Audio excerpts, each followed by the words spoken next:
Hello बच्चों, तो क्या आप भी लेटर में 5 में से 5 नंबर प्राप्त करना चाहते हैं और चाहते हैं कि एग्जामिनर आपका एक भी नंबर ना काट सके? तो बच्चों आपको सिर्फ एक काम करना है, वीडियो को बहुत ही ध्यान से देखना है, कॉपी पेन लेकर बैठना है और क्लास को अंत तक देखना है।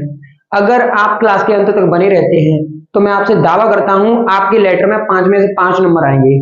और इस क्लास में तो बच्चों मैं आपको एक ऐसा लेटर कराने वाला हूं जो हर बार बोर्ड के एग्जाम में पूछा जाता है, और इस बार का भी मेरा दावा है कि इस बार भी वो क्वेश्चन बोर्ड के एग्जाम में वो लेटर जरूर आएगा। बस आपको ध्यान रखना है, क्लास को ध्यान से देखिए, अंत तक जरूर बनिए रहिएगा। अगर आपको भरोसा नहीं है कि वो क्वेश्चन बोर्ड में आएगा कि नहीं आएगा तो मैं क्लास के एंड में आपको प्रूफ भी देकर जाऊंगा। तो चलिए शुरू करते हैं बिना किसी देरी के। लेटर बच्चों होते हैं दो प्रकार के, आपने 10th क्लास में भी लेटर पढ़े होंगे। तो दो प्रकार के लेटर होते हैं। नंबर एक होता है बच्चों फॉर्मल लेटर। एक लेटर कौन सा होता है बच्चों? Formal letter. और दूसरा लेटर होता है बच्चों इनफॉर्मल लेटर। दो प्रकार के बच्चों लेटर होते हैं, एक तो फॉर्मल एक इनफॉर्मल। अब बच्चों आपने 10th क्लास में इन्हें पढ़ा होगा, नहीं पढ़ा है मैं शॉर्ट रिवीजन करा देता हूं इनका। जो आपका इनफॉर्मल लेटर होता है ये लिखा जाता है ऐसे लोगों को जिन्हें हम बहुत ही अच्छे तरीके से जानते हैं। रिटर्न टू लिखा जाता है बच्चों well known person. Well known का मतलब बच्चों जिन्हें अच्छे तरीके से जानते हैं। तो जिन लोगों को हम अच्छे तरीके से जानते हैं उनके लिए जो लेटर लिखा जाता है उसे कहते हैं बच्चों इनफॉर्मल लेटर। जिन लोगों को हम अच्छे तरीके से जानते हैं उनके लिए जो लेटर लिखा जाता है उसे कहते हैं इनफॉर्मल लेटर। और इसमें कौन कौन आते हैं बच्चों? देखिए, जैसे आपके दोस्त है बच्चों, दोस्तों को आप बहुत ही अच्छे तरीके से जानते हैं तो वो किसमें आते हैं? इनफॉर्मल। उनके लिए जो लेटर लिखा जाएगा वो इनफॉर्मल होगा। आपके बच्चों माता पिता हैं, उनके लिए जो लेटर लिखा जाएगा वो इनफॉर्मल होगा। आपके भाई बहन है सिबलिंग्स, उनके लिए जो लेटर लिखा जाएगा वो इनफॉर्मल होगा। आपकी आंटी जी हैं बच्चों, आपके अंकल जी हैं, इन सभी फैमिली मेंबर्स के लिए जो लेटर लिखा जाएगा वो कौन सा लेटर होगा? Informal letter. ठीक है, अब बात करते हैं बच्चों फॉर्मल लेटर की। ये किसके लिए लिखा जाता है? Written to only known person. कहने का मतलब केवल जिन लोगों को जानते हैं। मैं क्या कह रहा हूं इस बात को ध्यान से सुनिए। जिन लोगों को केवल हम जानते हैं, नॉर्मली जानते हैं, वैसे हमें उन्हें अच्छे तरीके से नहीं जानते। ये लिखा जाता है जिन लोगों को हम बहुत ही अच्छे तरीके से जानते हैं, करीबी तरीके से जानते हैं, जो हमारे बहुत करीब होते हैं, इनको तो केवल हम जानते हैं। ऐसा भी हो सकता है नहीं भी जानते हो, नॉर्मली जिनके बारे में हमने सुना होता है, ऐसे लेटर लिखे जाते हैं, उन्हें क्या कहते हैं? Formal letter. जैसे बात करते हैं एग्जाम्पल की। जैसे बच्चों प्रिंसिपल है, नॉर्मली हम प्रिंसिपल को जानते हैं लेकिन हम उसे अच्छे तरीके से नहीं जानते। हम जिस प्रकार से दोस्त से और अपने फैमिली मेंबर से परिचित हैं उस प्रकार से हम प्रिंसिपल से परिचित नहीं होते हैं बच्चों। तो ये फॉर्मल लेटर होता है। आपके जितने भी टीचर्स हैं यदि आप उनके लिए लेटर लिख रहे हैं तो फॉर्मल लेटर होता है। यदि आप अखबार वाले के लिए लेटर लिख रहे हैं, एडिटर के लिए, तो बच्चों फॉर्मल लेटर होता है। यदि आप किसी मैनेजर के लिए लेटर लिख रहे हैं तो फॉर्मल लेटर होता है। यदि आप पुलिस के लिए लेटर लिख रहे हैं तो बच्चों फॉर्मल लेटर होगा। यदि आप जिला कलेक्टर के लिए लिख रहे हैं, district collector,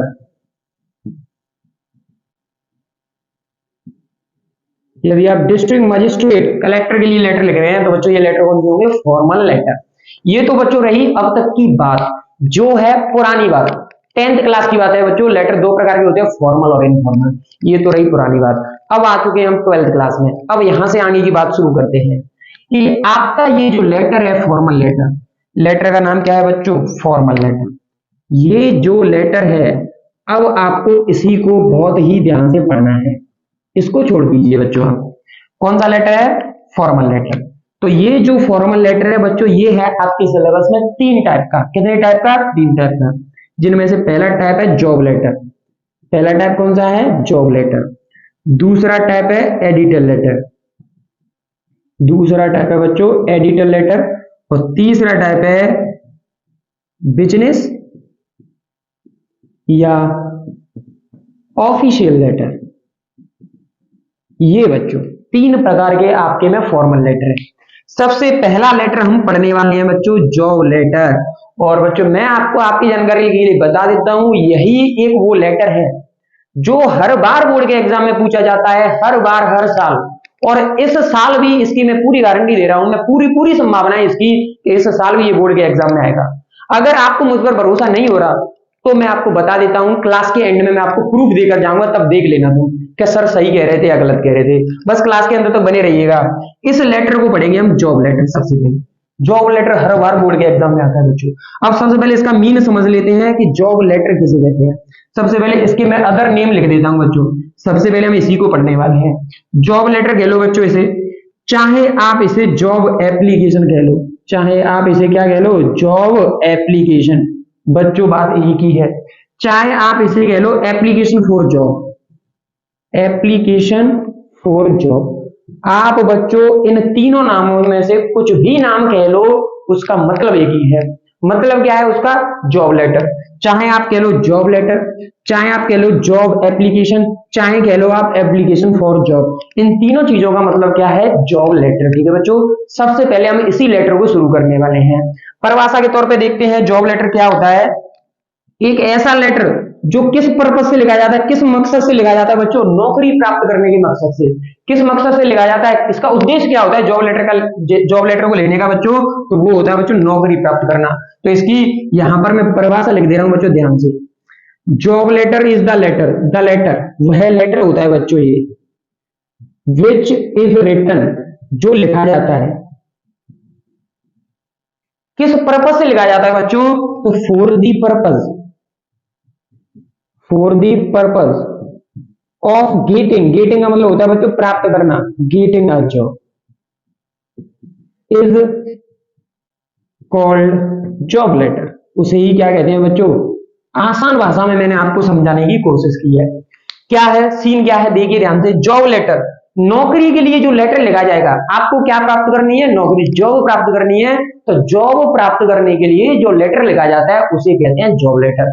the letter which is written for the purpose of getting a job, ऐसा लेटर जो नौकरी प्राप्त करने के मकसद से लिखा जाता है, नौकरी प्राप्त करने के उद्देश्य से लिखा जाता है, उसे कहते हैं जॉब लेटर। हर साल बच्चों, हर साल आप 22 का पेपर उठाकर देख लीजिए, 23 का उठाकर देख लीजिए, 24 का, 25 का, अब आगे 26 में भी यही लेटर आने वाला है। पूरी पूरी संभावना है। कौन सा लेटर बच्चों, जॉब लेटर। इसलिए मैं सबसे पहले इसी को कराने जा रहा हूं आज की क्लास में। तो आज की पूरी क्लास डेडिकेटेड वीडियो किस लेटर की है बच्चों, जॉब लेटर की। आगे आने वाली वीडियो किस लेटर की होगी, एडिटर की, और उससे भी आगे आने वाली वीडियो बिजनेस या ऑफिशियल लेटर की हम पढ़ेंगे। तो सबसे पहले चलिए बिना किसी देरी के हम शुरू करने वाले हैं जॉब लेटर। तब तक यदि आप इस सबका स्क्रीनशॉट लेना चाहते हैं तो ले सकते हैं बच्चों, कॉपी पेन लेकर जरूर बैठिए, वरना स्क्रीनशॉट लीजिए। तो चलिए बच्चों अब आगे देखते हैं हम जॉब लेटर का फॉर्मेट। बहुत ही ध्यान से देखिएगा बच्चों। तो बच्चों सबसे पहले आपको इधर से लेफ्ट हैंड वाली साइड से आपको ध्यान रखना है, आपको लिखना है सेंडर्स एड्रेस। सबसे पहले लिखा जाता है बच्चों सेंडर्स एड्रेस। अब सर सेंडर्स एड्रेस का मतलब क्या होता है, सेंडर्स एड्रेस का मतलब होता है भेजने वाले का पता। जिस किसी को भी नौकरी चाहिए, सपोज करो आप मोहित शर्मा हैं, आपको नौकरी चाहिए, तो आप मोहित शर्मा हैं तो आप सेंडर हो गए। समझ में आ रहा है कि नहीं। अगर जो कुछ भी वो कह देगा, आप अमित हैं, आप सोहन हैं, और आपको ही नौकरी चाहिए, तो आप ही सेंडर हो गए। जो लेटर को लिख रहा होता है वही सेंडर होता है, भेजने वाला बच्चों। तो यहां पर लिखा जाता है भेजने वाले का पता। अब बहुत सारे बच्चे मुझसे मिलते हैं ऑफलाइन में, वो कहते हैं सर आपने तो बता दिया भेजने वाले का पता लिखा जाता है, लेकिन सर हमें तो भेजने वाले का पता ही बनाना नहीं आता। कि पता कैसे बनाते हैं, एड्रेस कैसे लिखते हैं, सर हमें तो वो ही नहीं आता। तो बच्चों कोई बात नहीं है, आप यदि सन कोचिंग सेंटर के यूट्यूब चैनल पर जुड़े हुए हैं तो हम है ना आपके लिए, हम आपको एड्रेस बनाना सिखाएंगे, नो प्रॉब्लम, नो इश्यू। तो देखिए बच्चों सेंडर्स एड्रेस में आपको लिखना है 3 स्टेप में। कितने स्टेप में लिखना है बच्चों आपको, 3 स्टेप में। अगर आपको एड्रेस नहीं दिया हुआ है बच्चों तो आपको 3 स्टेप में लिखना है। अगर आपको दिया है, यदि 3 स्टेप में दिया है तो 3 में लिख दीजिए, 2 स्टेप में दिया है तो 2 में लिख दीजिए, इसमें कोई इफेक्ट नहीं पड़ने वाला है। लेकिन यदि नहीं दिया है तो हमें एक अच्छे तरीके से लिखने की कोशिश करनी है और लिखेंगे उसे 3 स्टेप में। कितने स्टेप में लिखेंगे बच्चों, 3 स्टेप में। अब सर एड्रेस कैसे बनाते हैं, इस चीज को ध्यान से देख लीजिएगा। सबसे पहले बच्चों आपको लिखना है हाउस नंबर। क्या लिखना है आपको, हाउस नंबर। हाउस नंबर लिख दीजिए या फिर लिख दीजिए बच्चों बिल्डिंग नंबर। आपको इन दोनों चीजों में से एक चीज लिख देनी है, हाउस नंबर या बिल्डिंग नंबर बच्चों। प्लस इसके साथ में ऐड कर दीजिए कॉलोनी का नाम। क्या ऐड कर देना है बच्चों आपको, कॉलोनी का नाम। हाउस नंबर या बिल्डिंग नंबर के साथ में आपको कॉलोनी का नाम सबसे पहले ऐड कर देना है और दूसरे नंबर पे लिखना है आपको फेमस प्लेस। दूसरे नंबर पे क्या लिखना है बच्चों, आपको फेमस प्लेस। और बच्चों तीसरे नंबर पे लिखना है आपको डिस्ट्रिक्ट। डिस्ट्रिक्ट का मतलब होता है बच्चों जिला। तीसरे नंबर पे क्या लिखना होता है, जिला। अब सर आपने ये सारी चीजें भी हमें बता दी, लेकिन अभी भी हमें समझ में नहीं आया। कोई बात नहीं बच्चों, देखिएगा बस ध्यान से। आप जिला तो जानते ही होंगे बच्चों, हैशटैग डिस्ट्रिक्ट पे बात कर रहे हैं हम, ठीक है। हैशटैग डिस्ट्रिक्ट, जिले पे बात कर रहे हैं बच्चों, तो जिले में क्या लिखना है। जैसे बच्चों आप धौलपुर के रहने वाले हैं तो धौलपुर लिख दीजिएगा, जयपुर के रहने वाले हैं तो जयपुर लिख दीजिएगा। यदि आप किसी अन्य डिस्ट्रिक्ट के रहने वाले हैं तो वो लिख दीजिएगा। यदि पेपर में दिया हुआ है कि आप भरतपुर के रहने वाले हैं तो क्या डिस्ट्रिक्ट में लिखेंगे, भरतपुर लिख देंगे सर। समझ में आ गया, डिस्ट्रिक्ट ओके। दूसरी चीज, हैशटैग बात करने वाले हैं फेमस प्लेस की। किसकी बात करने वाले हैं, फेमस प्लेस। अब सर फेमस प्लेस में क्या लिखना होता है बच्चों, जिस भी कॉलोनी में आप रह रहे हैं उसके आसपास कोई ऐसी जगह जो फेमस हो। जैसे बच्चों यदि आपका घर बस स्टैंड के पास है तो आप लिखेंगे नियर बस स्टैंड। क्या लिखेंगे बच्चों, नियर बस स्टैंड। या फिर आपका रेलवे स्टेशन के पास है तो आप लिख देंगे नियर रेलवे स्टेशन। ठीक है बच्चों, ऐसे कोई फेमस प्लेस होते हैं, कोई स्कूल होता है गवर्नमेंट, तो कोई बस स्टैंड होता है, कोई हवाई अड्डा होता है, सांगानेर हवाई अड्डा, ऐसे कोई हवाई अड्डा करके कोई भी हो सकता है बच्चों, तो वो फेमस प्लेस आपको यहाँ लिख देना है। सर दोनों स्टेप आपको समझ में आ गए होंगे। पहला डिस्ट्रिक्ट वाला स्टेप ओके, दूसरा फेमस प्लेस भी हम लिख देंगे, वो भी ओके है। अब वो पहला स्टेप बचा बच्चों, उसकी भी बात कर लें। हैशटैग यहाँ पर डाल देता हूँ बच्चों, ठीक है। ये पहला हैशटैग है। ये हैशटैग क्या है बच्चों, हाउस नंबर, या फिर आपको क्या लिखना है, बिल्डिंग नंबर। हाउस नंबर या बिल्डिंग नंबर। और इसमें आपको क्या ऐड करना है बच्चों, कॉलोनी का नाम। क्या ऐड करना है, कॉलोनी का नाम। देखो बच्चों कैसे करना है आपको। हाउस नंबर, सॉरी बच्चों, हाउस नंबर या बिल्डिंग नंबर कैसे बनाते हैं बच्चों, आपको गिनती आती है, अरे सर बिल्कुल आती है। एबीसीडी आती है, अरे सर बिल्कुल आती है। तो बस आपको हाउस नंबर बिल्डिंग नंबर बनाना भी आता है, गिनती एबीसीडी मिलाकर लिख दीजिए, बस बन गया हाउस नंबर। देखिए मैं कैसे लिखता हूं, देखिए बच्चों, जैसे मैंने गिनती लिख दी 11, सही है कि नहीं, या मैंने लिख दी 112, कुछ भी लिख सकते हैं बच्चों आप, ये मैटर नहीं करता, ये बस नंबर को बताता है। इसके बगल में लिख दीजिए 112, सही है कि नहीं। अब हाउस नंबर हो गया, चाहे ये बिल्डिंग का नंबर भी हो सकता है, कुछ भी हो सकता है। 112 ए, सर आपने ए लिखा है, मैं तो सर बी लिखूंगा, मैं बी लिख दे बेटा। मैं तो सर सी लिखूंगा तो सी लिख दे। सर मेरा नाम गौरव है, मैं तो जी लिखूंगा तो जी लिख दे। आप कुछ भी लिख सकते हैं, ये मैटर नहीं करेगा, बस आपको लिखना है, ये मैटर करेगा। 112 ए। अब क्या लिखना है बच्चों, कॉलोनी नेम। कॉलोनी नेम लिख देंगे बच्चों, कमला कॉलोनी। ये हमारे यहाँ की बच्चों फेमस कॉलोनी है, तो मैंने इसी का नाम लिख दिया कमला कॉलोनी। बन गया बच्चों, ये क्या बन गया बच्चों, सेंडर का एड्रेस में हाउस नंबर या building number plus colony name, पहला स्टेप बन गया। अरे सर ये एग्जांपल समझ में आया, और एग्जांपल दो मेरी, ठीक है बेटा। 111 3 बार लिख दिया मैंने, फिर मैंने इसके सामने लिख दिया बी। क्या लिख दिया मैंने, बी। ये एक और हाउस नंबर बन गया। अब इसके सामने दूसरी कॉलोनी का नाम लिख दीजिए। सपोज करो मैं यहां पर रहता हूं, उस जगह का नाम है पटेल नगर। क्या नाम है, पटेल नगर। बच्चों लेकिन ध्यान रखना, देखो यहां पर जगह नहीं बची थी, इसलिए मैंने ये ऊपर वाला पॉइंट नीचे लिख दिया है आपको जस्ट समझाने के लिए। वरना मैंने आपको बताया सबसे पहले क्या आएगा, हाउस नंबर या बिल्डिंग नंबर, कॉलोनी का नाम ही सबसे पहले आएगा। ये वाला स्टेप बच्चों सबसे पहले ही लिखा जाएगा। चूंकि आप देख सकते हैं यहाँ पर जगह नहीं बची है, इसलिए मुझे लास्ट में लिखना पड़ा है, ठीक है। दूसरे नंबर पे फेमस प्लेस आएगा, वो भी मैंने यहाँ पर लिख दिया है। तीसरे नंबर पे डिस्ट्रिक्ट आएगा, वो भी मैंने यहाँ पर लिख दिया है। उम्मीद है आपको ये तीनों चीजें समझ में आ गई होंगी। कमला कॉलोनी है, मित्तल कॉलोनी है, शर्मा कॉलोनी है, वर्मा कॉलोनी है, मल्होत्रा कॉलोनी है, आप कुछ भी कॉलोनी का नाम बनाकर लिख सकते हैं, ये कोई भी मैटर नहीं करने वाला है। बस आपको लिखना है, कब लिखना है, जब एड्रेस नहीं दिया गया है बच्चों। और लेकिन सपोज कीजिए आपको एड्रेस दिया गया है, तो फिर कोई दिक्कत की बात ही नहीं है, फिर तो हम उसी में से टीप के लिख देंगे, कहने का मतलब कॉपी करके लिख देंगे ना, ओके बात है। तो तीनों स्टेप आपकी समझ में आ गए, ओके। चलो आगे देखते हैं बच्चों। सेंडर का एड्रेस लिखने के बाद बच्चों लेफ्ट साइड से शुरू करना है आपको, बिल्कुल ठीक है, और इसी सीध में चलना है, बिल्कुल एकदम स्ट्रेट लाइन, ओके बच्चों। सेंडर का एड्रेस लिखने के बाद में बच्चों आपको छोड़नी है एक लाइन खाली, ठीक है, और उसके बाद में लिखनी है आपको डेट। क्या लिखनी है बच्चों, डेट।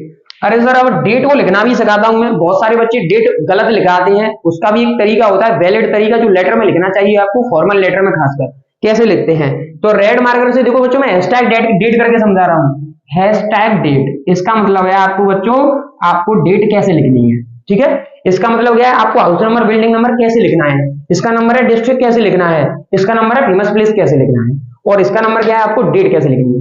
डेट लिखनी है बच्चों, आपको फुल डेट लिखनी है। पहली बात, मंथ का नेम फुल आएगा और ईयर भी फुल आएगी। आपको ऐसा नहीं करना है, देखो 25/11/2025 ऐसे डेट बिल्कुल भी नहीं लिखनी है।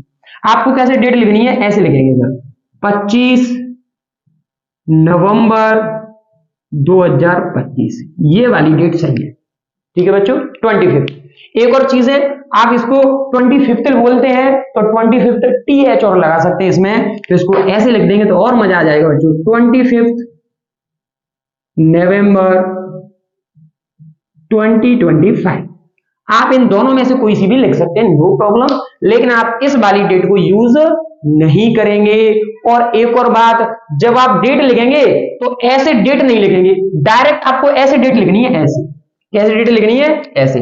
कुछ बच्चे क्या करते हैं, सबसे पहले डेट लिखते हैं, ऐसे लिख देते हैं कुछ बच्चे, देखो बताता हूं, ऐसे लिख देते हैं, सर देखो डेट, यहां पर डेट्स लगा देंगे, फिर लिखेंगे 25 नवंबर 2025, तो ये क्या हो जाता है, गलत हो जाता है। ऐसा नहीं होता है, आपको डेट पूरी लिखनी होती है, और ऐसे डेट साइन नहीं लिखना है, ऐसे साइन नहीं लिखना है, आपको पूरी डेट लिखनी है, ऐसे 25 नवंबर 2025। ओके बच्चों, यहां तक कोई दिक्कत नहीं हो रही होगी आपको, अगर आप ढंग से समझते चल रहे हैं, कॉपी पेन साथ में लेकर बैठे हैं। अब आगे का पॉइंट चलते हैं बच्चों। डेट को हमें क्लियरली दिखाना होता है कि अच्छे तरीके से डेट दिख जाए कि हम किस डेट को लिख रहे हैं। ये डेट कौन सी डेट आएगी बच्चों, जिस दिन आप लेटर लिख रहे हैं, ये वो वाली डेट होगी। कौन सी डेट होगी, जिस दिन आप लेटर लिख रहे हैं, वो वाली डेट, ठीक है। आगे एक लाइन खाली, डेट से पहले एक लाइन खाली और डेट के बाद में एक लाइन खाली बच्चों, ठीक है। डेट से पहले एक लाइन खाली छोड़नी है और डेट के बाद में एक लाइन खाली छोड़नी है। अब इसके बाद में आप पहुंचेंगे बच्चों रिसीवर के पास। किसके पास पहुंचेंगे बच्चों, रिसीवर। तो अब आएगा बच्चों रिसीवर का एड्रेस। अब क्या आएगा, रिसीवर का एड्रेस। अरे सर सेंडर का एड्रेस आपने 3 स्टेप में लिखा है, तो अब आप बताइए रिसीवर का एड्रेस आपको कितने स्टेप में लिखना है। वो भी बच्चों आपको 3 स्टेप में ही लिखने की कोशिश करनी है। अब इसको कैसे लिखना है, सबसे पहले 3 स्टेप बनाएंगे हम। अब कैसे कैसे लिखेंगे, सबसे पहले लिखेंगे बच्चों पोस्ट नेम, कि आप किसको लेटर लिख रहे हैं। सपोज कीजिए आप नौकरी के लिए लेटर लिख रहे हैं, सपोज कीजिए आप मैनेजर को लेटर लिख रहे हैं, तो यहां पर लिख देंगे द मैनेजर। सपोज कीजिए आप प्रिंसिपल के लिए लेटर लिख रहे हैं, आपको नौकरी करनी है, उसके स्कूल में पढ़ाने के लिए जाना है किसी प्रिंसिपल के में, तो आप लिख देंगे द प्रिंसिपल। किसी डायरेक्टिंग मैनेजर के लिए लिख रहे हैं, तो यहां पर लिख देंगे द डायरेक्टिंग मैनेजर। कहने का मतलब सबसे पहले आपको लिखनी है उसकी पोस्ट का नाम। किसकी पोस्ट का नाम, जिसके लिए आप लेटर लिख रहे हैं। ओके, सबसे पहले। दूसरे नंबर पे बच्चों, आप उसके स्कूल में पढ़ाना चाहते हैं या उसकी कंपनी में काम करना चाहते हैं, दूसरे नंबर पे लिखेंगे उसकी कंपनी का नाम। किसका नाम बच्चों, कंपनी का नाम। या तो आप कंपनी का नाम कह लीजिए या फिर बच्चों स्कूल का नाम कह लीजिए। वो कौन से नंबर पे लिखा जाएगा, दूसरे नंबर पे। और तीसरे नंबर पे लिखना है बच्चों आपको वही डिस्ट्रिक्ट। क्या लिखना है, डिस्ट्रिक्ट। जैसे सपोज कीजिए मैं लिख रहा हूं प्रिंसिपल के लिए, तो मैं ऊपर लिख दूंगा द प्रिंसिपल।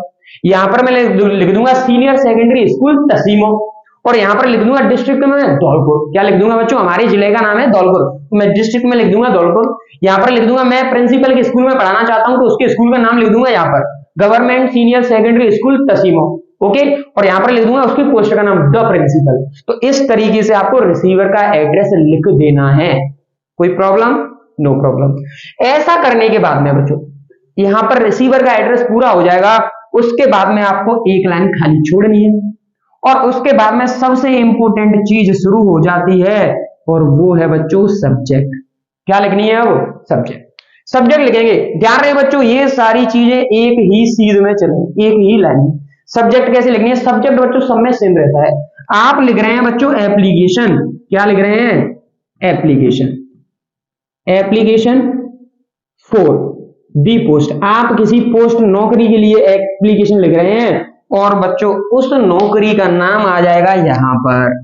मैंने बच्चों खाली जगह छोड़ दी है। आप लिख रहे हैं इंग्लिश टीचर की पोस्ट के लिए एप्लीकेशन, आपको इंग्लिश टीचर की पोस्ट लेनी है तो यहाँ पर लिख देंगे application for the post of English teacher. आपको सॉफ्टवेयर इंजीनियर की नौकरी चाहिए, लिख देंगे application for the post of software engineer.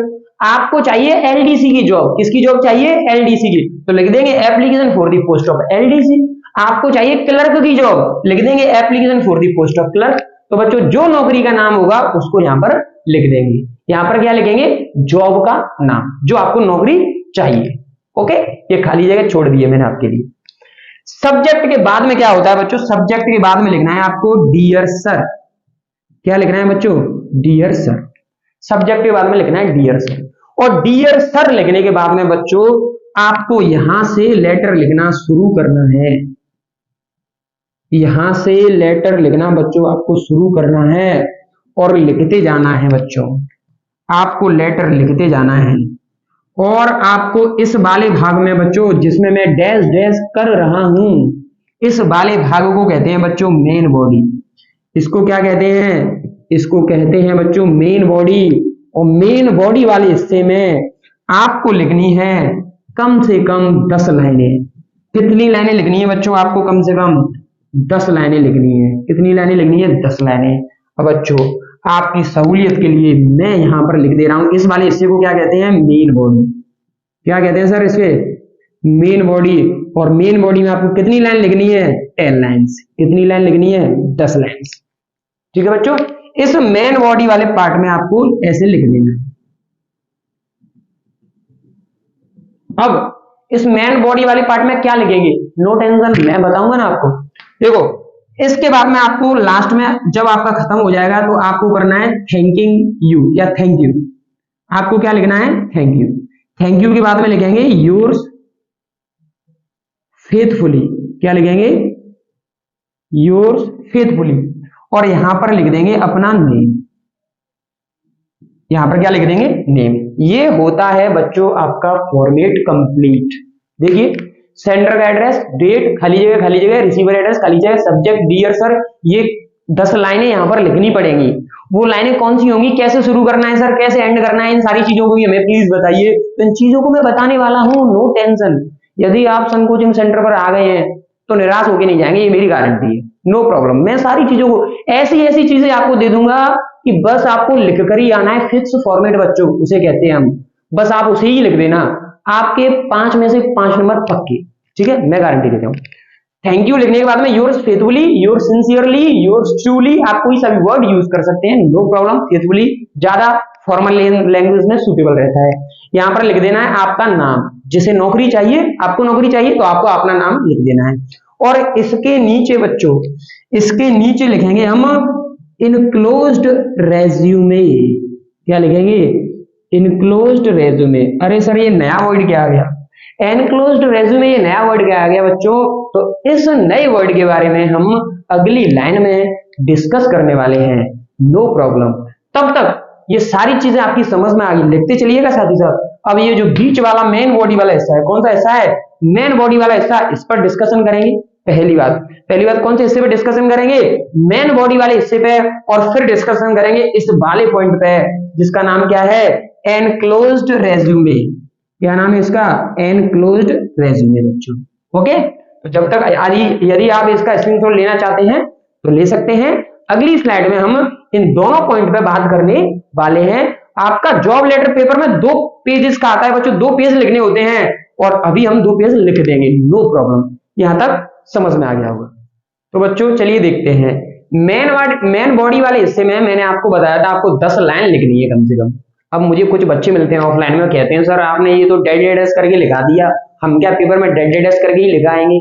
हमें सर कुछ ऐसा बताइए जिसे हम हर जॉब लेटर में लिख सके। तो बच्चों ऐसी ही लाइनें मैंने आपके लिए तैयार की हैं, जिन्हें आपको बस याद करना है एक अच्छे तरीके से। या फिर देखो समझते चलना, मैं आपको बताता चलूंगा प्रत्येक चीज, और आपको बस उन्हीं लाइन को कॉपी करके आना है। बस आपके 5 में से 5 नंबर पक्के। चलिए शुरू करते हैं बिना किसी देरी के।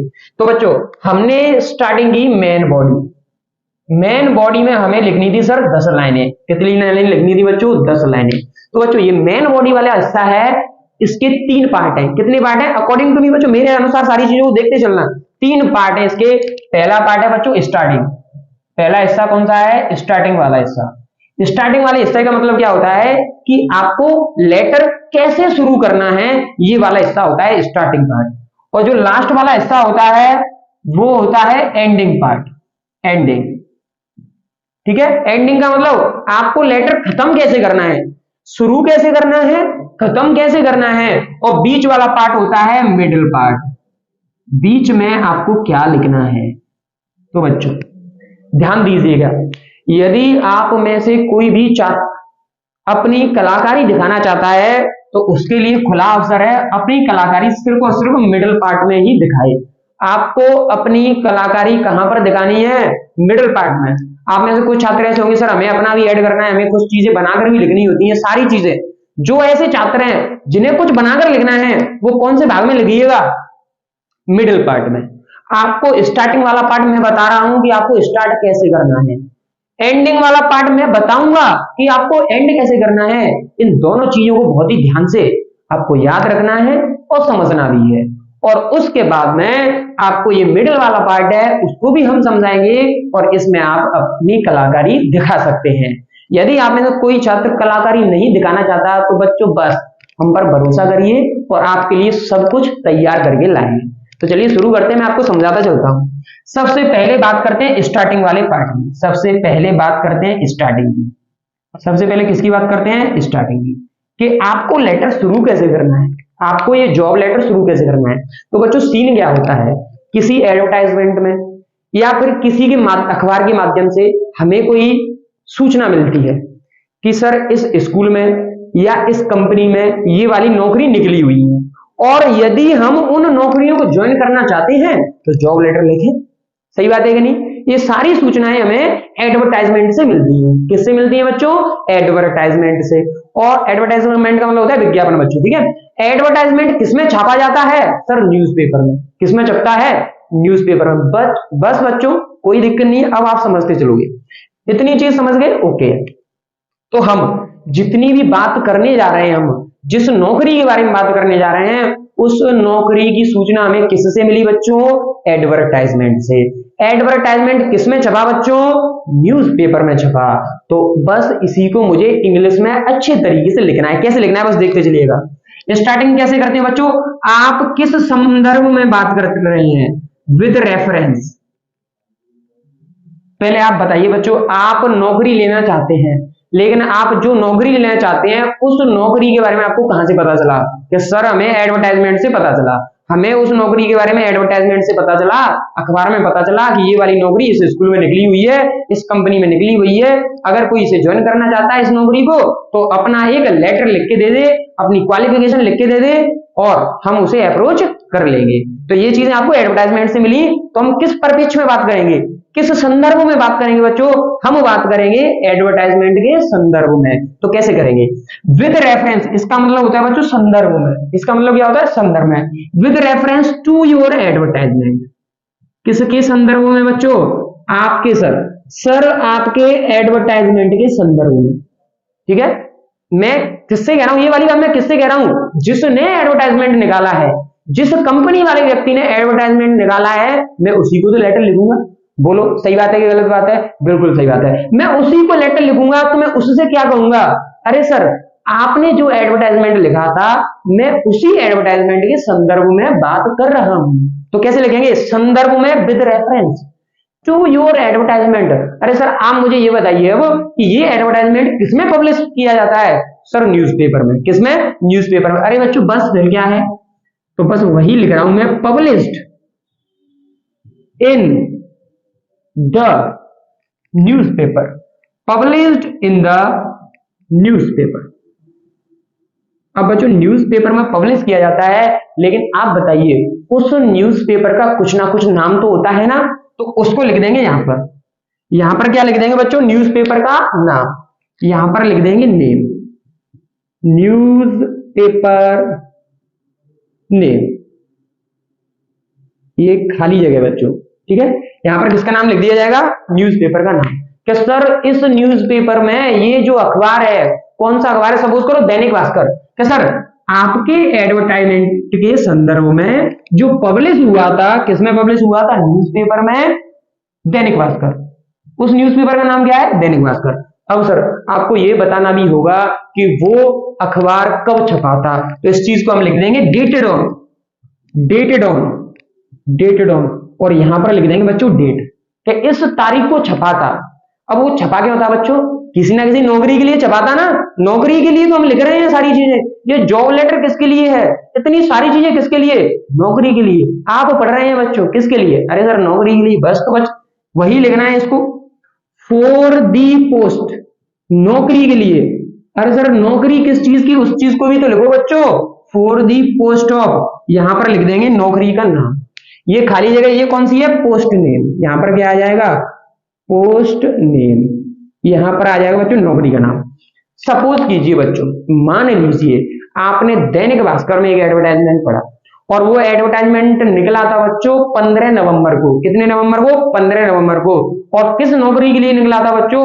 वो निकला था बच्चों इंग्लिश टीचर की नौकरी के लिए। किसके लिए? इंग्लिश टीचर की। तो कैसे लिखेंगे बच्चों? With reference to your advertisement published in the newspaper Dainik Bhaskar. Newspaper का नाम क्या आ जाएगा? दैनिक भास्कर। डेटेड ऑन, क्या डेट थी बच्चों?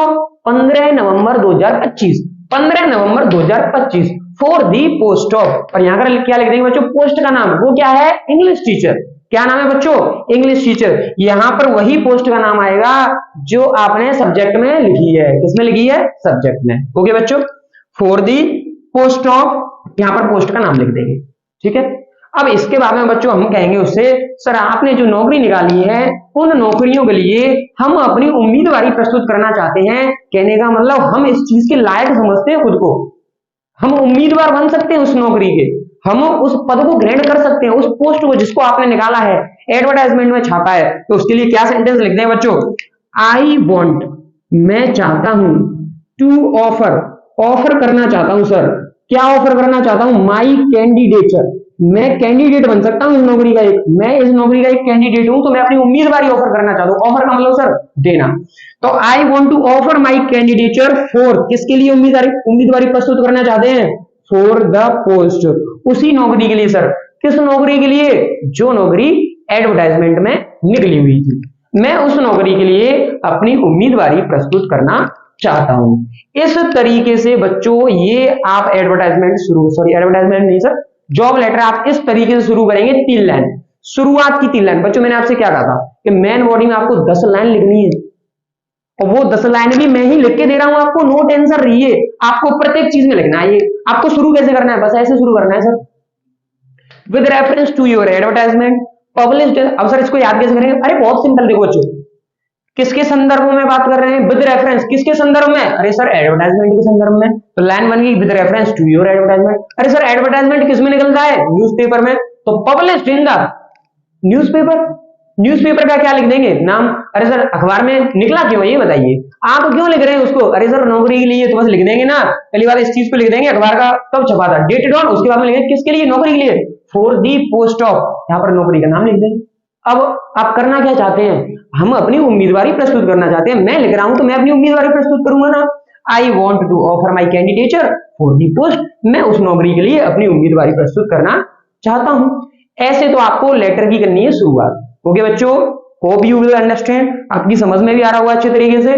नहीं आ रही है कोई चीज समझ में तो आप कमेंट में कर देना, मैं आपके डाउट को 100% सॉल्व करूंगा, नो प्रॉब्लम। ये आपको स्टार्टिंग करनी है। अब दूसरे वाले पार्ट की बात करते हैं, मिडिल पार्ट।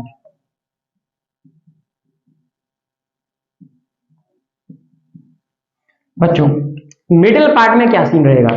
मिडिल पार्ट में बच्चों हम जिसने जो नौकरी निकाली है उससे हम चाहते हैं कि वो हमें वो जॉब दे दे। तो बच्चों यदि आप किसी से चाहते हैं कि वो आपको अपने घर में काम पर रख ले, या अपने स्कूल में पढ़ाने के लिए काम पे रख ले, या अपनी कंपनी में काम पे रख ले, तो आपको सबसे पहले उसे भरोसा दिलाना होगा। सही बात है कि नहीं? कि आप एक अच्छे नागरिक हैं, ईमानदार नागरिक हैं, और जो जो काम वो चाहते हैं वो आप कर सकते हैं। आपको इन सारी चीजों का भरोसा उस व्यक्ति को दिलाना होगा। तो उस व्यक्ति को भरोसा दिलाने के लिए आपको अपनी प्रशंसा करनी होगी बच्चों, अपने बारे में बहुत ही अच्छी अच्छी बातें करनी होंगी। तो बस वही मैं करने जा रहा हूं बच्चों। देखिए बच्चों, मैं क्या कहूंगा मिडिल वाले पार्ट में, तो सर आपको जो काम चाहिए मैं वो काम जानता हूं, क्या कहूंगा सर, आपको जो काम चाहिए वो काम मैं जानता हूं, तो बस लिख देंगे इसे।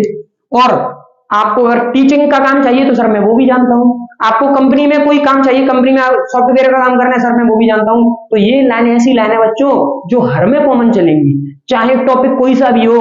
लाइन गौरव सर की है, फेल नहीं होगी बच्चों, हर लेटर में चलेगी। ठीक है, मिडिल पार्ट में क्या लिखना है आपको, ये लिखना है मिडिल पार्ट में, आई नो, मैं जानता हूं, दिस काइंड ऑफ वर्क, इस प्रकार का काम मैं जानता हूं sir, this kind of work, sir मैं इस प्रकार का काम जानता हूं। पहली लाइन ये सब में कॉमन चलेगी।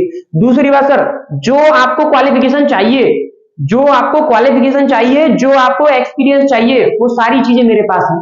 ठीक है, आई हैव, किसी के पास कोई चीज होती है बच्चों, मैंने आपको बहुत बार बताया है, हैज हैव का प्रयोग करते हैं। किसका प्रयोग करते हैं, हैज हैव का। आई हैव रेक्विजिट, बच्चों अरे सर ये नया शब्द आ गया बच्चों, ये फॉर्मल लैंग्वेज के वर्ड हैं, इनको बहुत ही अच्छे तरीके से याद रख लेना। फिक्स वर्ड है बच्चों, आपको सीधे सीधे छाप कर आने हैं, कुछ करना भी नहीं है। आई हैव रेक्विजिट, क्यू है बच्चों, ये क्यू, क्यू क्या है बच्चों, ये क्यू, यू है बच्चों ये।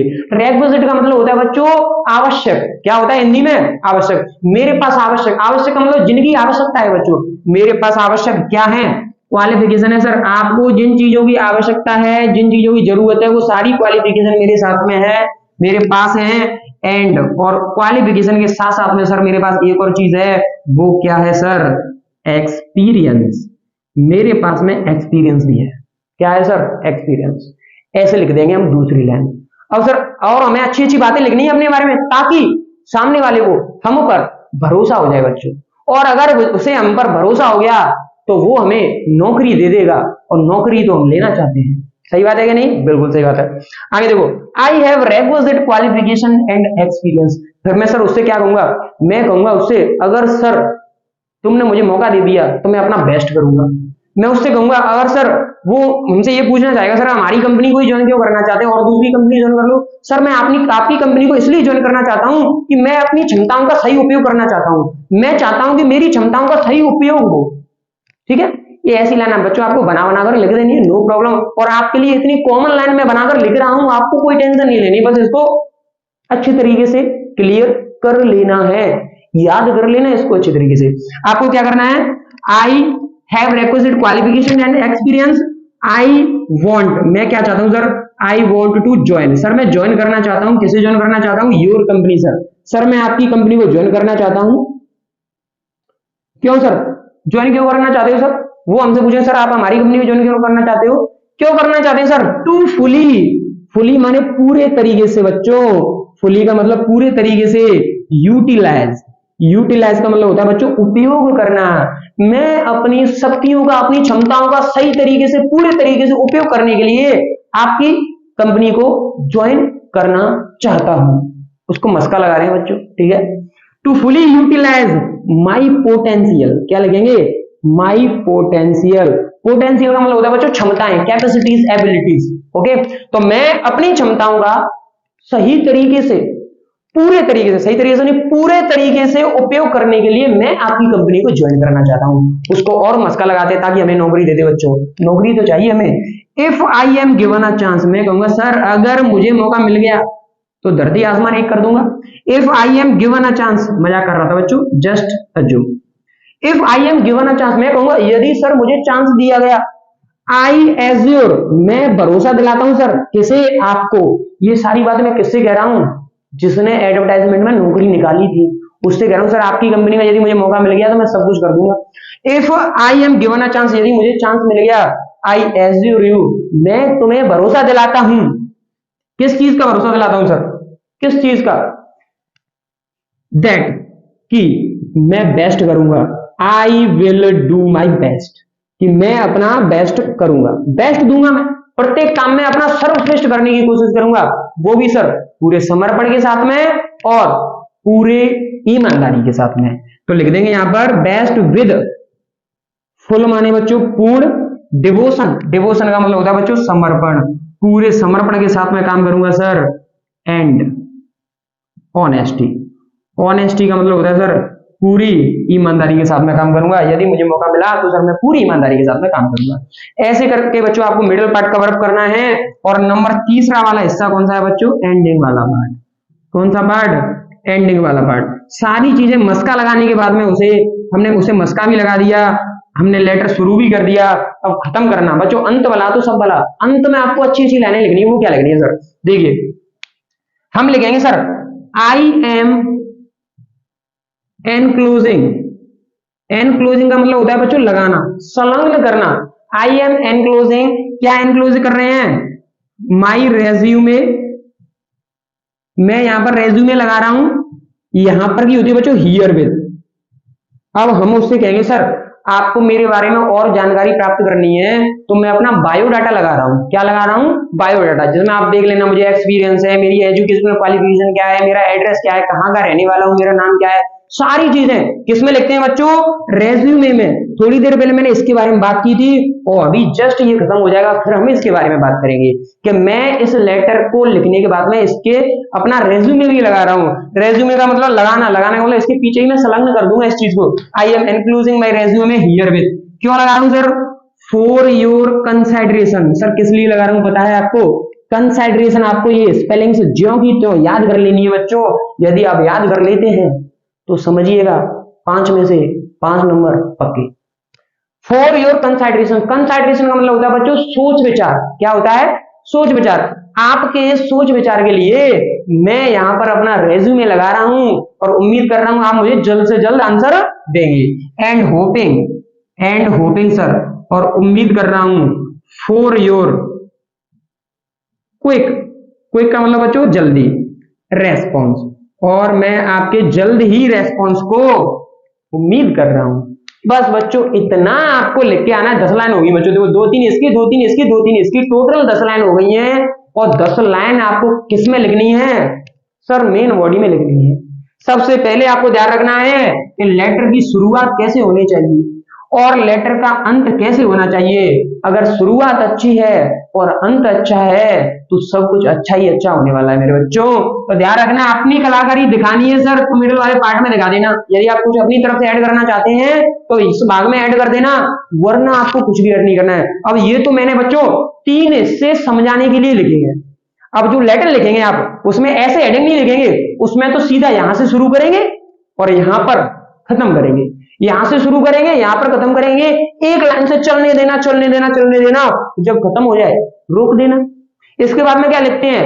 थैंकिंग यू योर फेथफुली, फिर अपना नेम लिख देना है। फिर लिख देंगे एनक्लोज्ड रेज्यूमे। क्या लिख देंगे? Enclosed resume. ठीक है बच्चों, इसके बाद में हम डिस्कशन करने वाले हैं अब रेज्यूमे के बारे में। ये आपका लेटर होता है कंप्लीट। अब डिस्कशन करेंगे हम रेज्यूमे के बारे में। ठीक है बच्चों, आप सभी में से कोई यदि इसका स्क्रीनशॉट लेना चाहता है, मैं तो आपसे सलाह दूंगा कॉपी पेन लेकर बैठिए बच्चों। जो आपके लिख कर समझ में आने वाला है वो ये स्क्रीनशॉट लेकर समझ में नहीं आएगा। तो बच्चों स्क्रीनशॉट लेना चाहते हो फिर भी ले लीजिए। अगली स्लाइड में हम देखने वाले हैं रेज्यूमे। क्या देखने वाले हैं?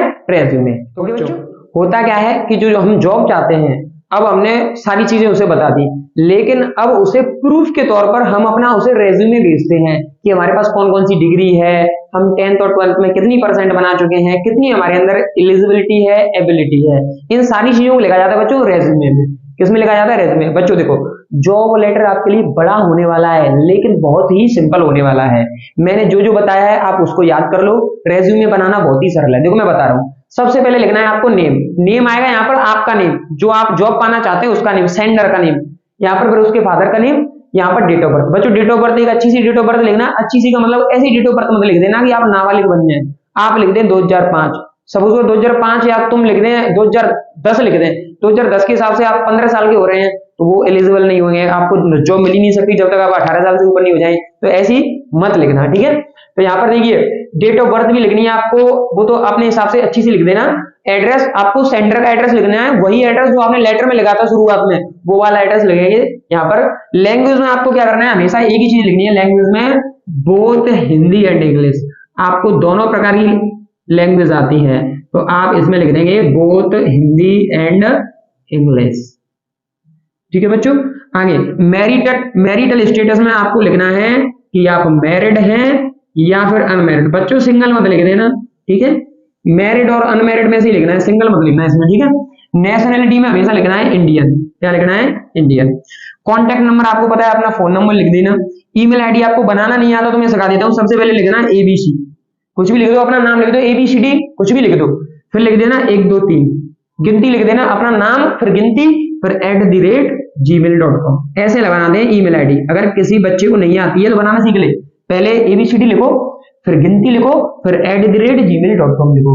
उसके बाद में सबसे ये हॉबीज है बच्चों, हॉबीज में क्या लिखना है आपको, रीडिंग बुक्स, किताबें पढ़ना, रीडिंग बुक्स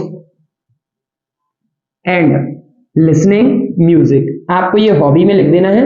और कोई यदि आपकी हॉबी है तो आप उसको लिख सकते हैं, no problem no issue. Experience में आपको लिखना है 2 ईयर एक्सपीरियंस, 2 साल का सर एक्सपीरियंस है, किसका, काम करने का एक्सपीरियंस है, ऑफ वर्किंग, काम करने का एक्सपीरियंस है, एज अ, और बच्चों यहां पर लिख देंगे आपने किसके तौर पर काम किया। सपोज करो क्लर्क की नौकरी है तो कह देंगे क्लर्क के तौर पर काम किया है, टीचर की नौकरी है तो कह देंगे टीचर के तौर पर काम किया है प्राइवेट स्कूल में। सपोज करो वो नौकरी इंग्लिश टीचर की, तो हम कह देंगे इंग्लिश टीचर के तौर पर हमने काम किया है प्राइवेट स्कूल में। सपोज करो किसी कंप्यूटर की नौकरी, कंप्यूटर पे हमें वर्क करना है, सॉफ्टवेयर इंजीनियरिंग नौकरी, तो हम कह देंगे हमने कंप्यूटर वर्क सॉफ्टवेयर का इंजीनियरिंग का काम किया है इस कंपनी में, ऐसे लिख सकते हैं, नो प्रॉब्लम। या फिर इसमें आप 2 ईयर एक्सपीरियंस सिंपली भी डाल सकते हैं। अब बच्चों याद करने का तरीका मेरा क्या है, उस चीज को ध्यान से समझ लेना। फिर यहाँ पर क्वालिफिकेशन भी समझ लीजिए, एजुकेशनल क्वालिफिकेशन में 10वीं कक्षा, सेकेंडरी एग्जाम में आपका कौन सा बोर्ड रहता है, हमेशा आपको याद रखना है, वो रहता है BSER अजमेर। बोर्ड का नाम क्या होता है, BSER अजमेर। क्या नाम होता है, BSER अजमेर। 12वीं कक्षा में सेम बोर्ड रहता है BSER अजमेर। इसकी फुल फॉर्म क्या होती है, board of secondary education Rajasthan Ajmer, ठीक है। और BA BSc आप देखो, आप देख लेना कौन सी नौकरी है, किस हिसाब से नौकरी है। यदि कोई टेक्निकल क्षेत्र की नौकरी है तो BTech लिख देना, यदि कोई साइंस की क्षेत्रीय नौकरी है तो BSc लिख देना, यदि कोई इकोनॉमिक्स की क्षेत्रीय नौकरी है तो BCom लिख देना, कॉमर्स की क्षेत्रीय नौकरी है, सॉरी बच्चों बैंक वगैरह की कोई नौकरी है तो BCom लिख देना, अगर कोई आर्ट साइड की नौकरी है तो BA लिख देना, अगर कुछ भी ना समझ में आए बच्चों तो BSc लिख देना। क्या लिख देना, मैं क्या कह रहा हूँ, BSc लिख देना जब कुछ समझ में आए तो, वरना ये आपको एरियाज पता होना चाहिए कौन से। यहाँ पर लिखना है आपको यूनिवर्सिटी का नाम, क्या लिखना है, यूनिवर्सिटी, जैसे ब्रज यूनिवर्सिटी BA कर रहे हैं तो Nalanda university, Kota university, Rajasthan university, Jaipur university, Matsya university, कुछ भी यूनिवर्सिटी का नाम लिख सकते हैं यहाँ पर बच्चों, ठीक है। ईयर में आपको 2 साल का गैप रखना पड़ेगा, आप 10th से 12th में आएंगे तो 2 साल का गैप होना चाहिए, ठीक है। यहाँ पर लिखेंगे सपोज करो 2016 है तो यहाँ पर कितना लिखेंगे 2018, 2 साल बाद ही तो 12th करेंगे, उसके बाद में डिग्री क्या साल में कंप्लीट करेंगे, 3 साल में, तो यहाँ पर लिखेंगे 2021, ठीक है। यहाँ पर परसेंटेज लिखनी है बच्चों अपने हिसाब से, सपोज करो 91% हमने इसमें लिख दिए और 93% इसमें लिख दिए और 80% इसमें लिख दिए, ऐसे आपको परसेंटेज भी लिख देनी है। ये हो गई एजुकेशनल क्वालिफिकेशन। अरे सर अब हम इसको समझ में तो आ गया, देखो नाम लिख लेंगे, फादर्स नेम लिख लेंगे, डेट ऑफ बर्थ लिख लेंगे, एड्रेस लिख देंगे। मैंने लैंग्वेज आपको लिखकर बता दी, मैरिटल स्टेटस इनमें से एक लिखना है बच्चों, चाहे तो मैरिड लिखो चाहे अनमैरिड लिखो। नेशनलिटी में हमेशा इंडिया नहीं बच्चों, इंडियन चलेगी, इंडियन भारतीय हमारी नागरिकता। यहाँ पर आपको अपना कॉन्टैक्ट नंबर लिखना है, नंबर मोबाइल नंबर लिख देंगे, कैसे जैसे बच्चों ये मेरा है, ये मेरा नंबर है, मैंने यहाँ पर क्रॉस लगा दिया बीच में और लास्ट के 2 वर्ड शुरुआत के 2 वर्ड। ईमेल आईडी शुरुआत ABCD लिख देंगे, 1 2 3 लिख देंगे, कुछ भी गिनती लिख सकते हैं आप, @gmail.com, हॉबीज एक्सपीरियंस सारी चीज लिख देंगे। अरे सर अब ये सारी चीज हमें समझ में तो आ गई, लेकिन अब याद कैसे करनी है बच्चों, याद नहीं कराने के लिए हूँ आपको याद रखना है, अपना आधार कार्ड ले लीजिए। आपके दिमाग में आना चाहिए आधार कार्ड, क्या आना चाहिए बच्चों, आधार कार्ड। सबसे पहले स्क्रीनशॉट लेना चाहते हैं तो स्क्रीनशॉट ले लीजिए इसका। हाँ तो बच्चों देखिए, सबसे पहले मैं आपसे क्या कह रहा हूं, आप अपने मन में आधार कार्ड ले लीजिए। आधार कार्ड में बच्चों 4 डिटेल होती है मोस्टली, कितनी डिटेल होती है, 4। बच्चों आप मुझे बताइए, क्या आधार कार्ड में आपका नाम होता है, अरे सर बिल्कुल होता है। क्या आधार कार्ड में आपके फादर का नाम होता है, अरे सर बिल्कुल होता है। क्या आधार कार्ड में डेट ऑफ बर्थ होती है, अरे सर बिल्कुल होती है। क्या आधार कार्ड में एड्रेस होता है, अरे सर बिल्कुल होता है। तो 4 चीजें आधार कार्ड से याद हो गई हमको।